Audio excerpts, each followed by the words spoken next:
Hazrat Masih Maud has treated this subject in various ways. First of all, he says he doesn't deny that this can happen. Secondly, he says that it should happen because Allah wants to give a taste of His existence to everyone. Even the non-believers occasionally receive that taste of His existence. And thirdly, if a person has some money, yet he is a beggar, is equated with a king or a billionaire because they also have money, that would be a very stupid approach. A beggar would remain a beggar, and a king and a treasure holder would remain a king or a treasure holder. Because there is much difference between that little money which is owned by a beggar and that coffers full of treasures owned by kings or millionaires. So that difference should also be kept in mind. So again, Hazrat Masih Maud points out there is another very marked difference, differentiating difference.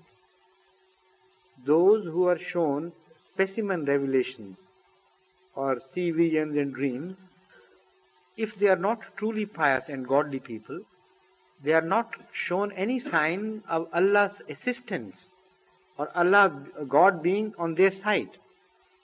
And that phenomena is not unfolded, which phenomena is unfolded in the form of help and aid of Allah for His chosen ones, that is prophets and other pious people.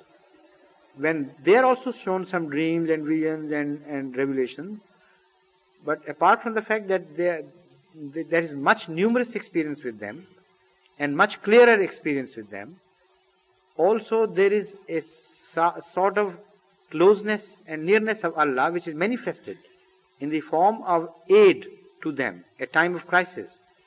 When the enemy wants to crush them, apparently the enemy has all the power to do so, yet he is frustrated, he is defeated. And they always emerge victorious, who are godly and God-fearing. So this phenomena makes distinction and differentiates the ordinary phenomena of receiving such bounty from Allah, of occasional revelation or vision, and those who are truly loved by Allah and then are fully supported by Allah.